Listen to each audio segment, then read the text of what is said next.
I want to talk about three HF radios which I think for many hams have changed the face of HF operation over the last few years.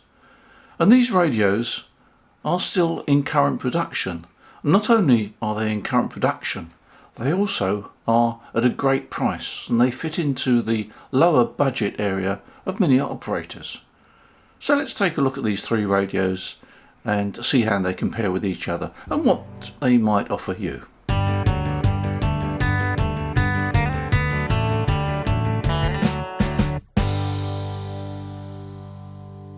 Now the three radios we're going to talk about is the ICOM IC7300, the Yaesu FT710 and the Xiegu G90. All three radios are SDR. Now the ICOM radio, the IC7300, that was introduced or announced in 2015, but it didn't hit the shelves here in the UK until 2016. So it's 9 years old, or 10 years since it was first announced. And the Yaesu FT710, well, that's somewhat newer. That was released in 2022, again SDR. And the Xiegu G90, as far as I can make out, that hit our shelves in the UK in 2020. So the Yaesu is the most recent one, and the ICOM is the oldest one. What have these three radios got in common? Well, I think that they are great value for money, particularly now, and we'll come to the price a bit later in this video. But they are radios that you can buy brand new with a good warranty, so you've got reassurance for several years, and they cover the HF bands. Now the ICOM 7300, that broke new ground when it was introduced because it added the 4 meter band to the coverage. So you had not only the 6 meter band but the 4 meter band. So it had great coverage. Now the Xiegu G90 is basically 160 meters to 10 meters, and that's a much lower power, that's 20 watts. The ICOM is 100 watts. And when Yaesu introduced the 710, they introduced two models actually. They introduced the 710 Field, which basically is a 100 watt transceiver. It doesn't have the external speaker, it's a built-in speaker, but it does have a carrying handle. And the AESS version, which is slightly more expensive, had an extra speaker added to it, a front-facing speaker added to it, and it didn't have the carrying handle, but again it was 100 watts.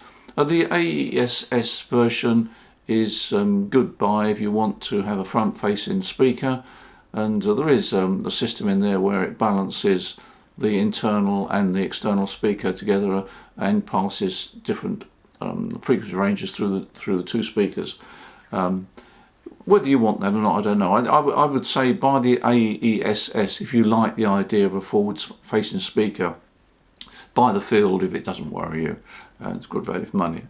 So, three radios that, as I said in the intro, I think changed the face of HF operation, because all three radios are software-defined radios, so they use the latest technology, and they cover all the HF bands. And again, I should have mentioned that the 710 also covers 4 meters, so you've got great coverage on these radios. The G90 really is designed as a portable radio because it's got 20 watts output. It does give a useful amount of power if you wanted to use it as a base station transceiver.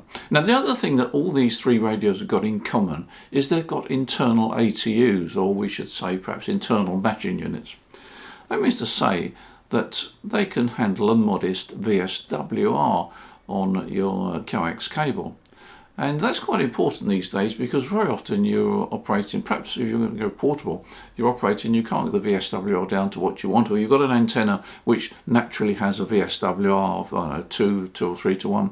G5RV is a good example, and a half-size G5RV. The VSWRs there vary from band to band, and all these three transceivers would quite happily match that sort of antenna, and it's quite a handy feature to have. Now, as regards reliability, all three radios have got a good track record. The Icon one, of course, has been around for 9 years now, and as far as I know, there's been no major problems. I mean, maybe the odd one that has got developed a fault. My original one had a fault on the screen, but it was very minor. I didn't even really notice it was a pixel problem, but that was changed. But apart from that, I didn't have any problem at all. And likewise, I think the Yaesu FT710 has been pretty reliable. G90, I've got a G90, it's still going strong. Haven't had any problems with it at all. So I think reliability of all these three radios is very good. Now, what about receiver performance? Well, again, you know, the modern radio is very, very good. And I'm willing to bet that most ham radio operators wouldn't notice any difference in terms of the sensitivity and the basic performance of all three transceivers. You're not going to be disappointed.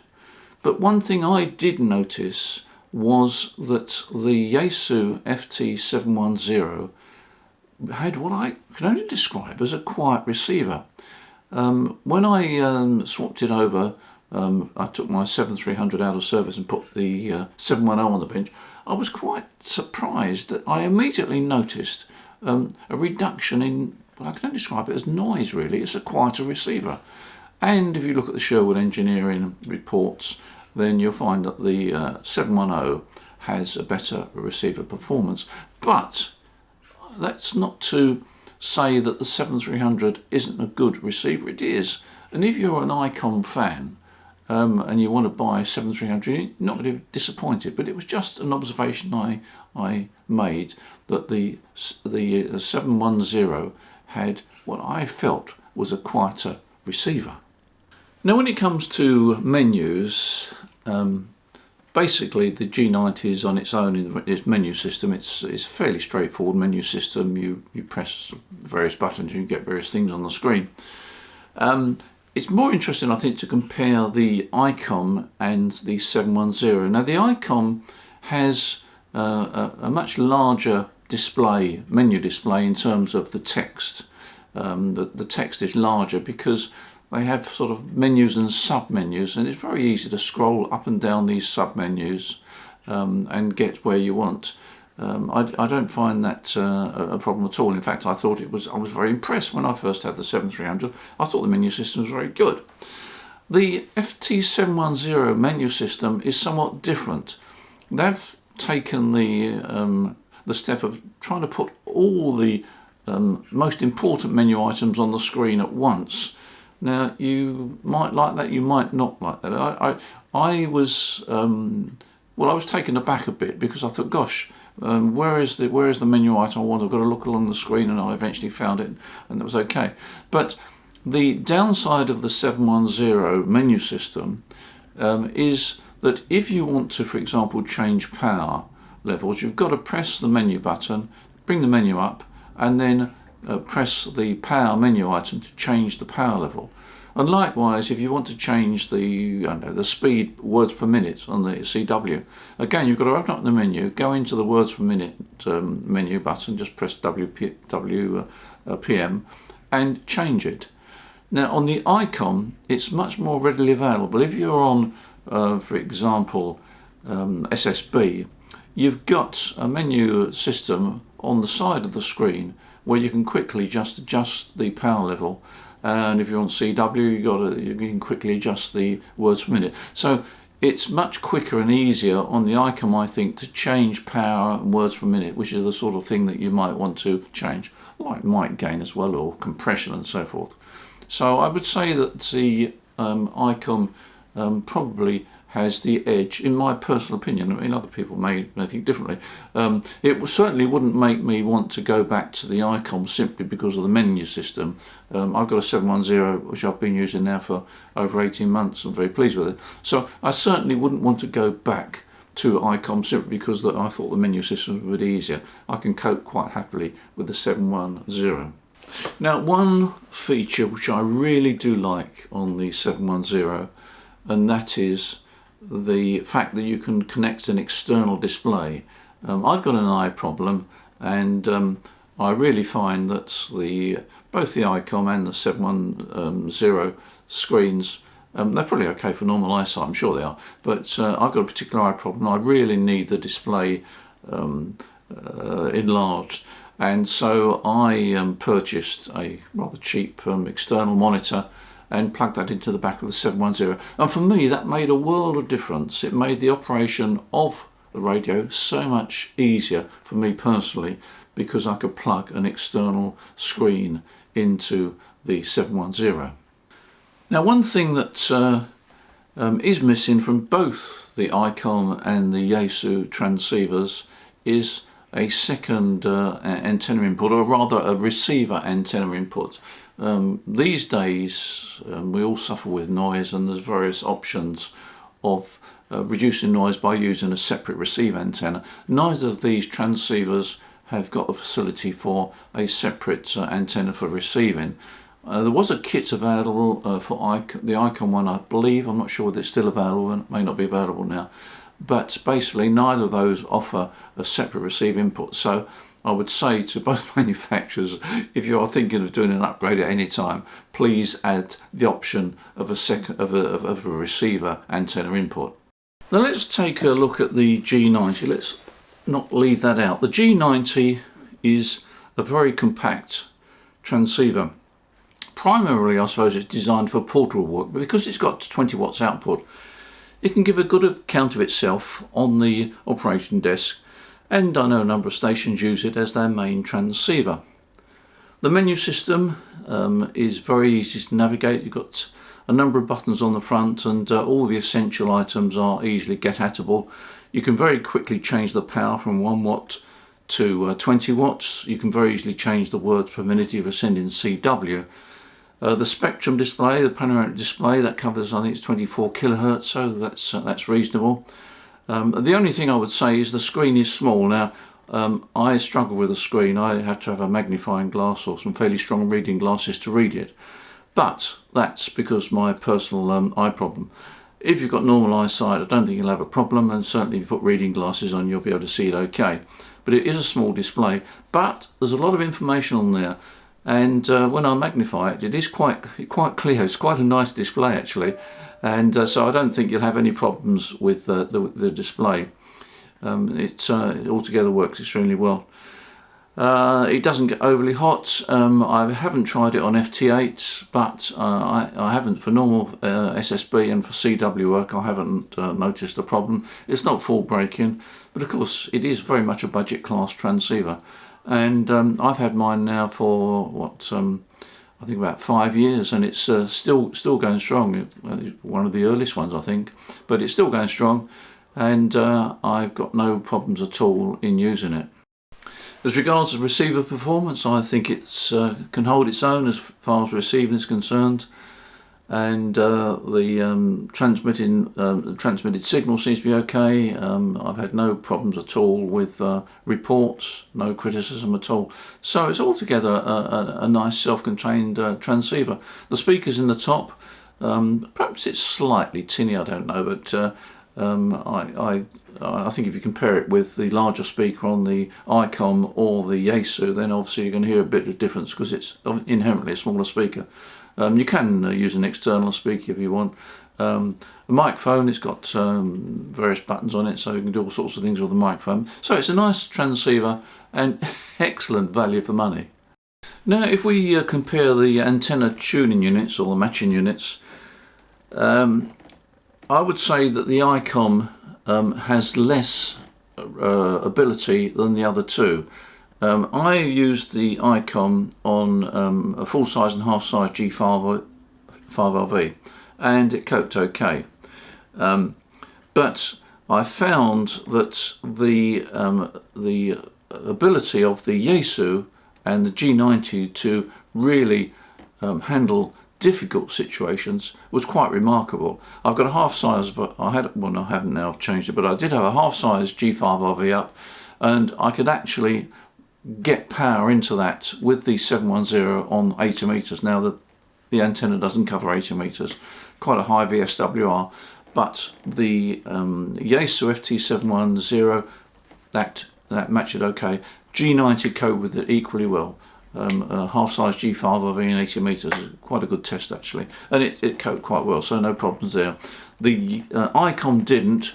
ICOM have got a feature in there which they call the emergency feature, and if you switch that on, the radio then runs half power, 50 watts, and it will handle quite high VSWRs. And the idea is basically that if you're in a situation where you've got a high VSWR and the transceiver won't match it, it goes into the emergency situation, it reduces power to 50 watts, and then probably it's an equal match with the Xiegu and the G90. So the ICOM hasn't quite got the agility on the ATU that the other two have. Now, with transceivers in this class, you've got fairly small acreage on the front panel, so buttons have to be fitted in here, there and wherever there's space available. But once you get used to it, once you know where they are, it's not a problem at all really. And with all these radios, I really didn't have a problem. The only problem I had sometimes was that if I wanted to do an adjustment, which was not an adjustment I normally made, I would probably have to look up the manual or go onto YouTube or something like that. By the way, I tend to keep my manuals on iPad in PDF format, and the reason I put them in PDF format is twofold. First of all, you haven't got to worry about where the manual is. You know where it is. And secondly, if it's in PDF format, then you can do a quick search. You can search on a particular word or phrase, and you usually find it pretty quickly. But as a transceiver, as a base station transceiver, I'm not going to say one is better than the other, because there's pluses and minuses, but I would say that the performance is really good. Now, what are you missing out compared with some of the more expensive transceivers? Well, you're missing out a lot on the ability to sort of program the transceiver to do all sorts of things.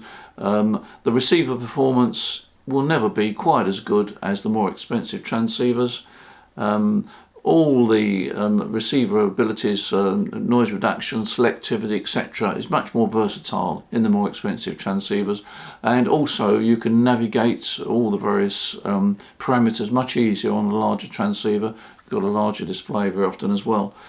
But if you're looking for a budget class transceiver, I think these three stand out, and I have to say that as regards our sales figures, these three HF transceivers are head and shoulders above anything else on the market currently, and that really says something about the fact that the sales are so high. Because basically a lot of the sales of HF transceivers, or any transceivers come to that, come from recommendation from users.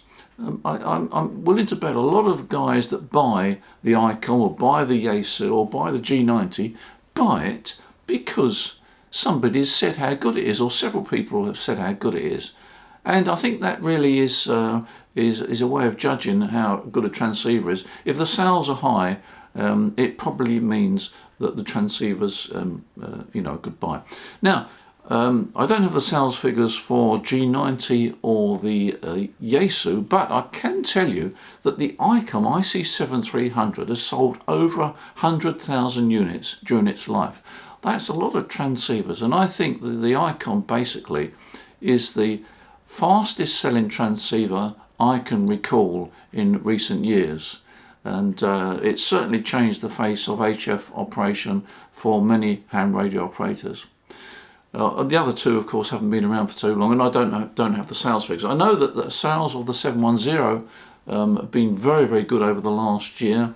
It was a latecomer really, or at least it was a latecomer in terms of people knowing it existed or discovering what it offered. And I think once people realised how much you got for your money, then sales started to ramp up, and certainly in 24 and 25 they certainly ramped up for that particular model. So like a lot of reviews on various transceivers, there is no firm conclusion to be made. All I can do is point out the pluses and minuses of these transceivers. I personally could live with all three. I think it's really a question of you sort of thinking about the various features that I've mentioned, and also you might be an ICOM lover, or you might be a Yaesu lover. You know, there's brand loyalty in ham radio, the G90, well, that's great value for money. So let's end up with prices. The prices currently, the ICOM 7300 is £999. That's a massive saving of what it was earlier this year. £999, and we are throwing in a power supply with it, a good power supply with it. So you get not only do you get the transceiver for £999, you also get the power supply thrown in. As regards the Yaesu FT710, currently the FT710 field on our website is £899, and you get a free power supply. Again, I think it's a 30 amp power supply, a pair of meters. You get a free power supply, and you get a genuine Yaesu cap, all for £899. And I think it's a great deal. Don't forget, of course, that you can save even more money with part exchange. And finally, the G90 currently on our website is £399. It's an absolute bargain. 20 watts, all modes, 160 through to 10 meters, built-in antenna matching unit, £399. Great deal. Well, finally, before we go, I must tell you this.